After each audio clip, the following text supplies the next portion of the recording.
lenggwahe, karahasan, sexual, horror o droga na hindi angkop sa mga bata. Talaga namang pang level up ang kaharutan nitong si Thea dahil kahit saang sulok magpunta itong si Paulo ay talaga namang nakakagawa ng paraan si Thea para harutin ito. Kaya naman itong si Marge ay tila ba nagdududa na baka si Thea ang kinakaladkad ngayon ni Paulo. Ramdam na ramdam din ni Thea ang patuloy na pag-iwas ng kanyang asawa sa kanya at ang paglalamig nito. Samantalang hindi nga matapos-tapos ang pagiging higad ng mga malalande sa teritoryo ng mga Torrecampo dahil matapos nga bumalik itong sila Evelyn at itong si Jobert sa mansyon ng mga Torrecampo ay dito na naman ang gugulo itong si Greg. Pinasok nga ni Greg ang kwarto kung saan naroroon natutulog si Evelyn at itong si Jobert. Kaya laking gulat ngayon ni Evelyn kung bakit naroroon itong si Greg. Takot na takot itong si Evelyn na baka makita sila ng asawa nitong si Regina. Dahil hindi nga raw kakayanin ng sikmura ni Evelyn na maging kabit siya nitong si Greg sa loob pa mismo ng pamamahay nilang mag-asawa. Hindi umano kakayanin ni Evelyn na ituri siyang kabit nito habang ang kanyang asawa si Regina ay tumitira sa iisang bubong. Ngunit itong si Greg ay sadya talagang may pagkamatigas ang ulo dahil pinagpipilitan niya talaga ang kanyang kagustuhan na iniiwasan umano siya nitong si Evelyn. Kaya nagawa umano nitong kausapin si Marge na kung po pwede ay dumirito na lang muna ang ina nitong si Marge na si Evelyn at ang kapatid nito si Jobert. Samantalang dito na mga ngayon kinausap ni Jobert ang pamangkin nitong si Jasmine.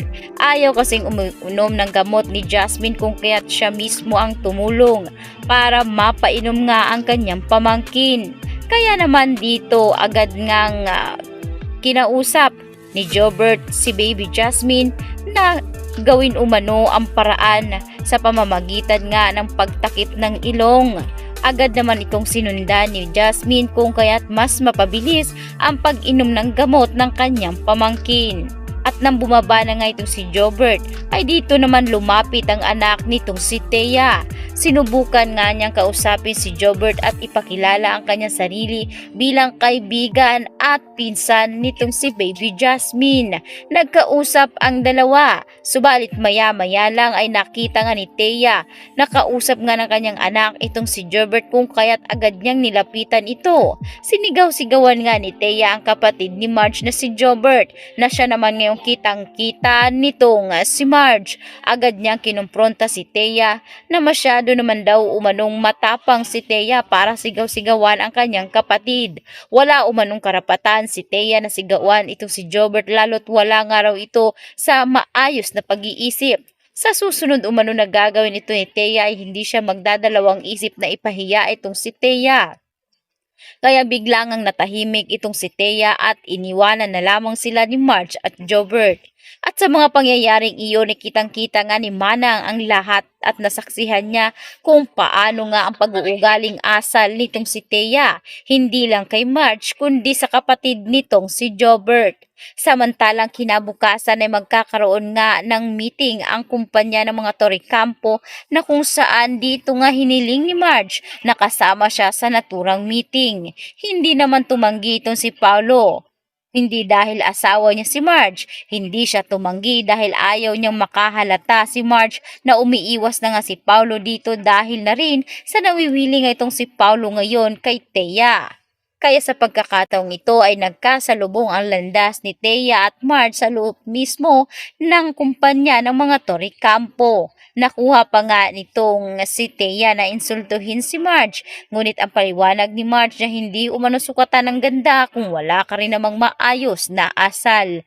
Bagay ngayon na tila na insulto itong si Thea dahil talaga namang tinamaan siya ng lintik sa mga sinabi nga nitong si Marge sa kanya. Kaya gumawa nga ng eksena itong si Thea at binuhusan niya ng tubig o ang kanyang inumin dito sa sahig dahilan para madulas itong si Marge. Ngunit sa pag-aakala nga ni Thea na talaga namang maiisahan niya itong si Marge ay dito nga nagkamali si Thea dahil imbis ito pa yata ang magiging dahilan para muli ngang magkalapit ang loob nitong si Marge at Paulo dahil sinubukan talagang saluhin ni Paulo ang kanyang asawa para hindi mabagok ang ulo nito sa sahig. Lalong-lalo na ang pagsaluri nitong si Edward. Nag-aalala itong si Edward sa baka ano ang pwedeng mangyari kay Marge oras na tumilapon ang naturang sandals ni Marge at mabagok ang ulo nito sa sahig. Marami rin ang nagulat, subalit marami rin ang hindi nagustuhan ang ginawa nitong si Thea. Isa kasi sa mga tao roon ay kitang-kita kung paano nga ibuhos ni Thea ang kanyang inumin sa sahig para nga madulas itong si Marge at mabagok ang ulo nito sa sahig ng kumpanya.